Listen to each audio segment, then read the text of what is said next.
Hi friends, எல்லோருக்கும் வணக்கம். எல்லோரும் எப்படி இருக்கீங்க? நல்லா இருக்கீங்களா? இன்றைக்கி அடுத்த பாட்டு தான் பார்க்க போகிறோம். அதுக்கு முன்னாடி நீங்கள் நம்ம சேனலுக்கு முதல் முறையாக வரவங்களா இருந்தீங்கன்னா மறக்காமல் சேனலை சப்ஸ்கிரைப் பண்ணிக்கோங்க. அதுக்கப்புறம் கீழே இருக்க பெல் பட்டனையும் கிளிக் பண்ணிக்கோங்க ஃப்ரெண்ட்ஸ். வாங்க வீடியோக்குள்ளே போகலாம். முக்கியமாக வீடியோ ஸ்கிப் பண்ணாமல் பாருங்கள் ஃப்ரெண்ட்ஸ். அப்போ தான் கதையில் என்ன சொல்லியிருக்கேங்கிறது உங்களுக்கு கிளியராக புரியும். எனக்கு அவங்க வீட்டுக்கு வந்ததுக்கப்புறம் நான் அம்மாவும் அவங்களும் பேசிக்கிட்டு இருந்தாங்க. இது மாதிரி அவங்க வந்து வீட்டில் உள்ள சூழ்நிலைகள்லாம் எடுத்து சொன்னாங்க. இது மாதிரி நான் கடை பார்த்துக்கிறதுனால தான் நீங்கள் வந்து இங்கே வேலை பார்க்குறீங்க, எல்லா வேலையும் நீங்கள் பார்க்கணுன்ற அவசியம் கிடையாது.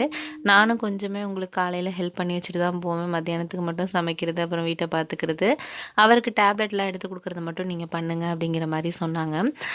எனக்கு என்ன ஒரு விஷயம் தோணுச்சுன்னா, இவங்க வந்து அப்படி ஒன்றும் வயதானவங்க மாதிரி தெரியல, ஓரளவு நார்மல் ஏஜாக தான் பார்க்குறதுக்கும் ரொம்ப அழகாகவும் இருந்தாங்க. அதுக்கப்புறம் அம்மா வந்து சொல்லிட்டு போயிட்டாங்க. அதுக்கப்புறம் அவங்க தான் வந்து வீட்டில் இருந்தாங்க. அன்னைக்கு நான் வந்து வேலைக்கு போகலை. வேலைக்கு போகாதனால அவங்களுக்கு நான் வந்து வீட்டில் இருக்க விஷயங்களெல்லாம் கொஞ்சம் சொல்லிக் கொடுக்குற மாதிரி இருக்குது, எது எது எந்த இடத்துல இருக்கும் அப்படின்ட்டு அம்மா வந்து என்னை சொல்லிக் கொடுக்க சொன்னாங்க. ஏன்னா ஃபஸ்ட் நாள் அவங்க வந்து நம்ம சொல்லிக் கொடுத்துட்டோன்னா அடுத்தடுத்தது வந்து நம்ம வந்து பார்த்துக்கலாம் அப்படிங்கிற மாதிரி அம்மா சொன்னாங்க.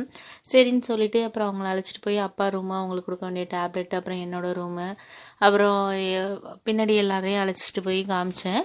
அவங்க சமையல் ரூமில் என்னென்ன அம்மா வந்து எப்படி யூஸ் பண்ணுறாங்க, எப்படிலாம் இது பண்ணுவாங்க அப்படின்ட்டு அவங்கக்கிட்ட நான் சொன்னேன். சரிப்பா, ரொம்ப தேங்க்ஸ் இது மாதிரி சொன்னதுக்கு, நான் பார்த்துக்கிறேன், நான் நிறைய வீட்டில் வேலை பார்த்துருக்கேன், அதனால் வந்து நான் போக போக உங்கள் வீட்டுக்கு தகுந்த மாதிரி நான் எல்லாம் பண்ணிவிடுவேன் சமையல்லாம் அப்படிங்கிற மாதிரி சொன்னாங்க. சமையலில் வந்து உப்பு மட்டும் கொஞ்சம் அதிகமாக போடாதீங்க அப்படிங்கிற மாதிரி நான் வந்து அவங்கக்கிட்ட சொன்னேன். ஏன்னா அப்பா கூட முடியாதனால கொஞ்சம் உப்பு வந்து கம்மியாக சேர்த்துக்க சொல்லியிருக்காங்க அப்படிங்கிறத மட்டும் அவங்கக்கிட்ட சொன்னேன். சரிப்பா, ஓகே அப்படின்னு சொல்லிட்டு அவங்களும் சொன்னாங்க. ரொம்ப சந்தோஷமாக இருந்துச்சு. பரவாயில்ல, அம்மாவுக்கு கொஞ்சம் பாரம் குறைஞ்ச மாதிரி இருக்கும் அப்படிங்கிற மாதிரி தான் இருந்துச்சு. ஏன்னா அம்மா வந்து கடையும் பார்த்துக்கிட்டு வீட்லேயும் வந்து நைட்டு வேலை பார்த்துக்கிட்டு ரொம்ப அவங்களுக்கு காலெல்லாம் வீங்கி ஒரு மாதிரி இருந்துச்சு. இப்போ பரவாயில்ல அப்படிங்கிற மாதிரி இருந்துச்சு. நல்லபடியாக அவங்களும் வந்து வேலையெல்லாம் பார்த்தாங்க, பண்ணாங்க. அந்த சமயத்தில் அப்பா வந்து வாரத்தில் ஒரு நாள் வந்து செக்கப் கழிச்சிட்டு போகிற மாதிரி இருந்துச்சு. அன்னைக்கு மட்டும் அம்மா வந்து கடையை வந்து லீவ் விட்டுட்டு அப்பா வந்து அழைச்சிட்டு போனாங்க. மற்றபடி வீட்டு வேலையெல்லாம் இவங்க தான் பார்த்தாங்க. அந்த சமயத்தில் ஒரு நாள் என்னாச்சுன்னா, அப்பாவுக்கு வந்து ஒரு 2 நாள் ஹாஸ்பிட்டலில் வந்து இங்கே எல்லா ஸ்கேனு எல்லாமே எடுக்கணும்னு சொன்னாங்க. அதனால் அம்மா வந்து நான் வந்து தங்குற மாதிரி இருக்கும்டா முன்னாடியே அப்படிங்கிற மாதிரி சொல்லிட்டாங்க. சரின்ட்டு கடைக்கு மட்டும் லீவ் விட்டுட்டு நான் வந்து வீட்டில் இருந்துட்டு சாப்பாடெலாம் எடுத்துகிட்டு கொடுக்குறது. அதனால் வந்து நான் ஆஃபீஸில் லீவ் சொல்லியிருந்தேன். ஏன்னா எனக்கு மந்த்லி வந்து 2 நாள் லீவ் கொடுக்குற மாதிரி இருப்பாங்க அப்படிங்கிறதுனால எதுக்கு வந்து அதை வேஸ்ட் பண்ணோம் அப்படின்னு சொல்லிட்டு நான் 2 நாள் லீவ் எடுத்திருந்தேன். அந்த சமயத்தில் வந்து நானும் இவங்களும் நிறைய வந்து ஒரு க்ளோஸ் ஆகக்கூடிய ஒரு சந்தர்ப்பம் கிடைச்சிச்சு அப்படின்னு தான் சொல்லணும். அவங்களோட பேசிகிட்டு இருக்க மாதிரியான நிறைய வந்து ஒரு தனிமையில் இருக்கிற மாதிரியான சூழ்நிலைகள் நிறைய நடந்துச்சு.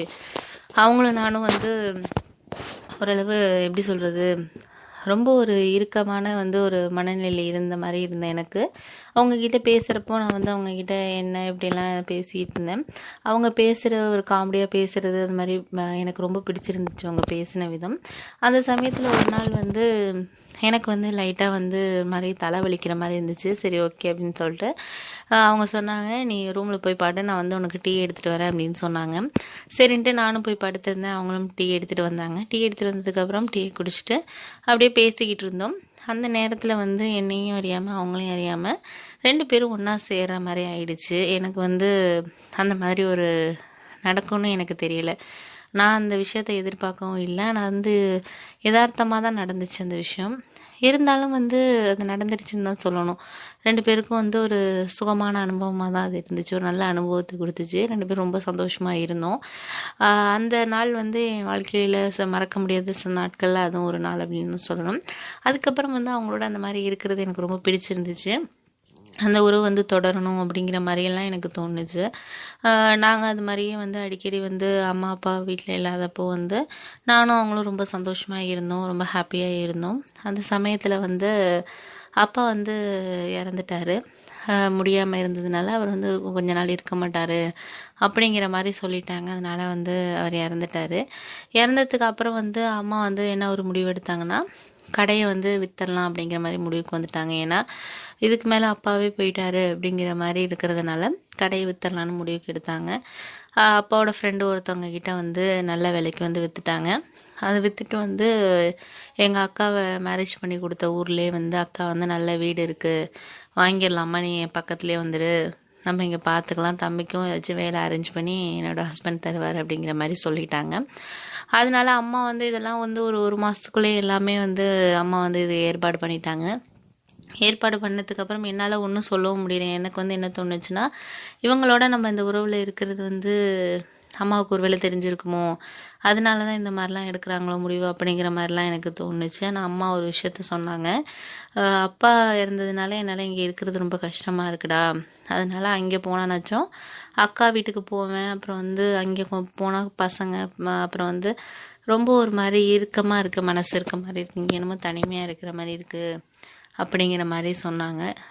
எனக்கு வந்து இது சரியாக தான் பட்டுச்சு. ஏன்னா அப்பா தான் அவர் தான் உலகம் அப்படின்னு அம்மா நினச்சிக்கிட்டு இருந்தாங்க. என்ன தான் சண்டை போட்டாலும் பண்ணாலும் அவங்களுக்குள்ள ஒரு சில நினைவுகள் வந்து மறக்க முடியாத நினைவுகளாக தான் இருக்கும்.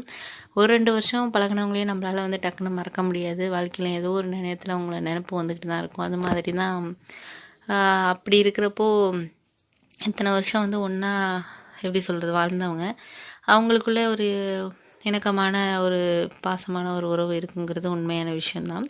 அதுக்கப்புறம் இப்படியே போயிட்டு இருந்துச்சு.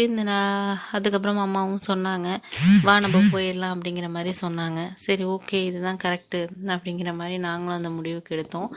அப்புறம் அவங்கள வந்து வீட்டை விட்டு, அதாவது வேலையை விட்டு, நீங்கள் உங்கள் ஊருக்கு போங்கம்மா, நாங்கள் வேறு ஊருக்கு போகிறோம் அப்படிங்கிற மாதிரி சொன்னாங்க. எனக்கு ரொம்ப கஷ்டமாக இருந்துச்சு. அவங்களோட அந்த நாட்கள் வந்து என்னால் வந்து மறக்க முடியாத நாட்களாக இருந்துச்சு. எங்கள் 2 பேருக்குள்ளேயும் ஒரு சந்தோஷமான ஒரு அனுபவத்தை ஏற்படுத்தி கொடுத்த ஒரு நாட்கள். அதுக்கப்புறம் அந்த ஊரை விட்டு அக்கா சொன்ன மாதிரியே அந்த வீட்டை வாங்கிட்டு அக்கா வீட்டுக்கு பக்கத்துலேயே போய் செட்டில் ஆகிட்டோம். அக்காவோட ரிலேட்டிவ்லேயே ஒரு பொண்ணை பார்த்து எனக்கு கல்யாணம் பண்ணாங்க. மேரேஜ் ரொம்ப கிராண்டாக தான் நடத்துனாங்க. அதுக்கப்புறம் எங்களுக்கு வந்து ஒரு குழந்தை இருக்குது. எப்பயுமே வந்து நான் சிலப்போ வந்து எனக்கு வந்து அவங்கள பற்றி ஞாபகங்கள் சில நேரம் வந்துக்கிட்டு இருக்கும். என்ன பண்ணிகிட்ருக்காங்க அப்படிங்கிற மாதிரியான ஞாபகங்கள்லாம் வரும். ஆனால் வந்து எனக்கு சில நாட்களுக்கு அப்புறம் தான் ஒரு உண்மை தெரிஞ்சிச்சு. என்ன அப்படின்னா, நானும் அவங்களும் அந்த மாதிரி உறவில் இருந்தது வந்து எங்கள் அம்மாவுக்கு தெரிஞ்சிருக்கு. அதனால தான் வந்து அவங்க அந்த வீட்டை விற்றுட்டு வந்து வரணுன்னே முடிவு பண்ணியிருக்காங்க. ஆனால் அதுக்கு அவங்க சொன்ன காரணம் வேறு. அதுக்கப்புறம் கொஞ்சம் நாளைக்கு அப்புறம் அம்மாவே என்கிட்ட கூப்பிட்டு பேசினாங்க. இது மாதிரி இந்த விஷயத்துக்காக தான் நான் வந்து அங்கேருந்து வர்றதுக்கே நான் வந்து இது பண்ணேன், உனக்கு கிடைச்ச லைஃப்பை நீ பாரு அப்படிங்கிற மாதிரி அம்மா அட்வைஸ் பண்ணாங்க. எனக்கும் அதுதான் சரின்னு தோணுச்சு. என் வாழ்க்கை அப்படி போயிட்டுருக்கு. இந்த கதை உங்களுக்கு பிடிச்சிருந்துச்சுன்னா வீடியோ லைக் பண்ணிவிடுங்க, சேனலை சப்ஸ்கிரைப் பண்ணிவிடுங்க. இந்த வீடியோ வாட்ச் பண்ணதுக்கு ரொம்ப தேங்க்ஸ் ஃப்ரெண்ட்ஸ்.